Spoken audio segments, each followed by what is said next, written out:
अब हम पढ़ेंगे विसर्ग संधि के नियम। तो आइए, विसर्ग के पहले कोई स्वर हो और बाद में स्वर वर्ग का तीसरा, चौथा और पांचवा वर्ण एवं य, र, ल व ह हो तो विसर्ग का र हो जाता है। जैसे कि यहाँ पर हम देख रहे हैं कि हमको बताया जा रहा है नियम के अनुसार कि विसर्ग के पहले स्वर हो। यहाँ पर आप देख रहे हैं स्वर,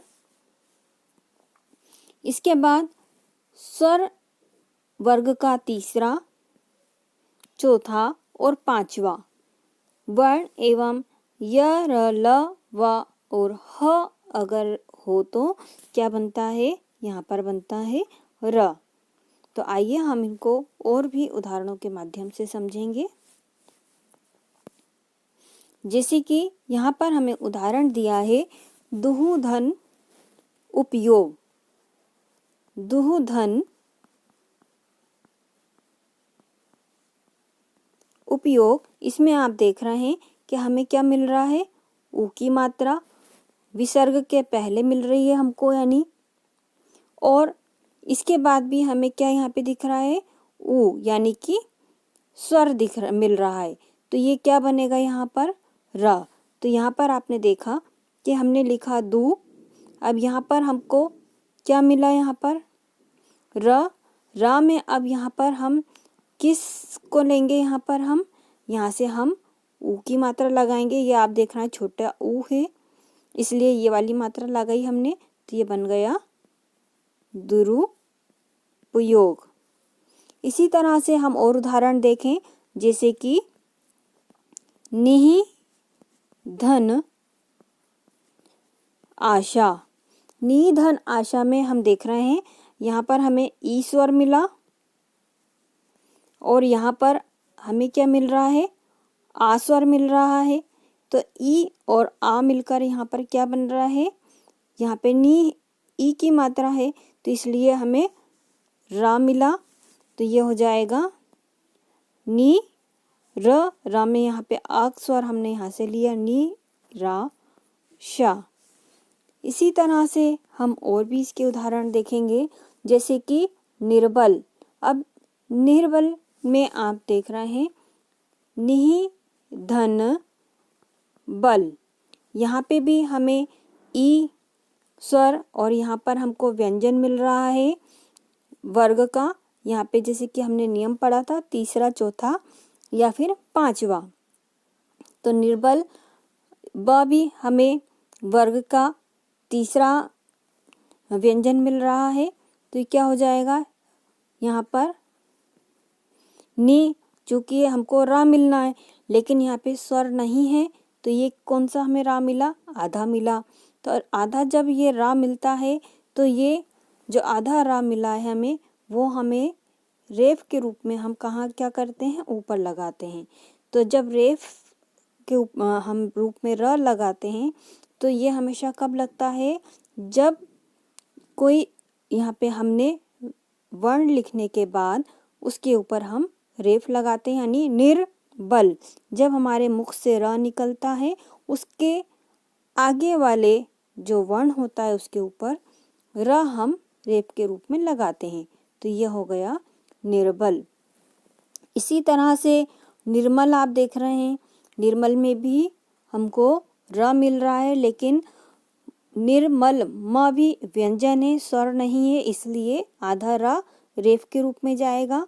इसी तरह निर्जन में भी यही होगा और निर्धन में भी यही होगा। अब हम देखते हैं नियम ख। विसर्ग से पहले अ हो और बाद में कोई घोष व्यंजन वर्ग का तीसरा, चौथा, पांचवा वर्ण य, र, ल व हो तो विसर्ग ओ हो जाता है। जैसे कि यहाँ पर हमने देखा कि यहाँ पे भी वही बताया है कि विसर्ग से पहले आपको क्या मिलना चाहिए? अ, और बाद में कोई घोष व्यंजन, यानी कि तीसरा, चौथा, पांचवा। ये सब क्या है? यह घोष व्यंजन है और यह अघोष व्यंजन है, यानी क, ख, च, छ, ट, ठ, त, थ, ये सब क्या है? ये अघोष व्यंजन है। तो हमें घोष व्यंजन के साथ अगर हमको मिलता है तो क्या हो जाएगा, यह ओ हो जाता है। जैसे कि हम उदाहरणों के माध्यम से समझेंगे कि यहाँ पे आपको दिया है मनः धन बल। अब यहाँ पे आप देख रहे हैं कि मनः यानी कि यहाँ पर हमको क्या स्वर मिल रहा है, अ स्वर, और यहाँ पर हमको क्या मिल रहा है, यहाँ पर घोष व्यंजन मिल रहा है। तो जब अ किसी घोष व्यंजन से मिलता है तो क्या बनाता है, यह ओ बनाता है। तो ये क्या हो जाएगा, यहाँ पे आपने देखा म और न में आपको मिली ओ की मात्रा और ये हो गया मनोबल। इसी तरह से आप देख रहे हैं तपः धन वन। इसमें भी आप देख रहे हैं प में आपको अ मिला और यहाँ पर आपको घोष व्यंजन मिला, तो ये क्या बना, ओ बना। यानी कि पा में अब आपको क्या मिल गई, ओ की मात्रा मिल गई, तो ये क्या हो गया, तपोवन। इसी तरह से मनः धन हर, यानी कि न में भी हमको आ स्वर मिल रहा है और ह जो है घोष व्यंजन है, तो क्या बनेगा, मनोहर। इसी तरह से तपोधन। अब हम देखते हैं आगे का नियम। विसर्ग के बाद यदि च छ हो तो विसर्ग का श, ट ठ हो तो श और त थ हो तो स हो जाता है। यानी कि विसर्ग के बाद क्या हो, यदि च छ होगा तो क्या बनेगा, यहाँ पर बनेगा श, और यदि ट थ हो तो क्या बनेगा, यहाँ पर श, और यदि त थ हो तो क्या बनेगा, यहाँ पर स। अब देखिए उदाहरण के माध्यम से, जैसे कि लिखा है निहि धन चल, यानी कि निहि धन चल। अब यहाँ पे हम देख रहे हैं विसर्ग आपको मिल गया। यहाँ पर विसर्ग के बाद हमको क्या मिला, चा मिला। अब विसर्ग भी आप देख रहे हैं और च भी देख रहे हैं, तो हमको क्या मिला, यहाँ पर श। श में यहाँ पे स्वर है इसलिए यह श पूरा है, लेकिन हम यहाँ पर कैसे लिखेंगे, निश, क्योंकि यहाँ पर हमको कोई स्वर नहीं मिल रहा है इसके साथ, इसलिए हम व्यंजन लिया हमने श, तो यह हो गया निश्चल। इसी तरह से हम और भी उदाहरण देखेंगे, जैसे कि दुहु चरित्र।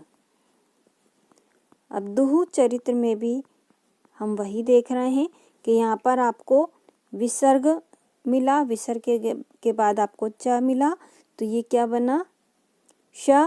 लेकिन श ये पूरा है क्योंकि इसमें स्वर है, और जब स्वर हम हटा देते हैं तो हमको क्या मिलेगा, व्यंजन। तो ये क्या हो जाएगा, दुष्चरित्र। इसी तरह से नमस्ते आप देख रहे हैं, नमः धन ते, यहाँ पे भी आप देख रहे हैं विसर्ग और यहाँ पर आपको घोष व्यंजन, तो ये क्या बना रहा है, यहाँ पे ता है, तो ता मिलने से क्या बनता है, सा। तो ये सा पूरा है, लेकिन स्वर का ना होने से ये हम क्या लेंगे, आधा सा, तो ये क्या बनेगा, नमस्ते। इसी तरह से निश्चल, क्योंकि ना में भी यहाँ पे आपको ई की मात्रा मिल रही है और छ है, तो छ होने से भी हमको श मिल रहा है, तो ये क्या बनेगा, निश्चल। अब हम देखते हैं लास्ट का नियम घ। घ इसके अंतर्गत आप देख रहे हैं यदि विसर्ग के पूर्व ई या उ और बाद में क ख प फ हो तो विसर्ग का श हो जाता है। यहाँ पर आप देख रहे हैं, यहाँ पर ग लिखा है, यह ग की जगह आएगा पा, क्योंकि नियम के अंतर्गत यदि विसर्ग के पूर्व यानी विसर्ग के पूर्व आपके पास ई या हमें उ मिलता है और बाद में यानी विसर्ग के बाद यदि हमको क, ख, प और फ मिलते हैं तो ये क्या बनाता है? यह बनाता है श। जैसे कि यहाँ पर हम देख रहे हैं निधन पाप, निधन पाप। तो निधन पाप में आप देख रहे हैं कि हमको क्या मिल रहा है? पहले ई की मात्रा, क्योंकि ना पे कौन सी मात्रा लगी है? नी की मात्रा लगी है। और बाद में हमें क्या मिल रहा है? हमें मिल रहा है प। तो क्या बन जाएगा? पहले ई है और उसके बाद प है, तो ये किस में बदल जाएगा? यह बदल जाएगा श में। चूँकि श क्या है? श यहाँ पर हमें पूरा दिख रहा है, लेकिन श यहाँ पर हमें कोई स्वर नहीं मिलने के कारण यह हम यहाँ पर लेंगे निष्पाप हो जाएगा। इसी तरह से हम देखते हैं इसके और भी उदाहरण, जैसे कि निःफल, निःफल,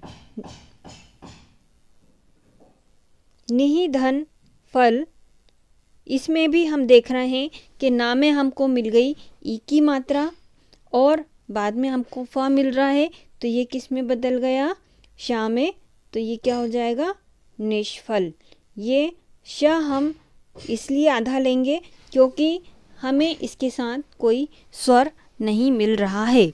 इसी तरह से निधन काम, यानी कि क्या हो जाएगा? निष्काम।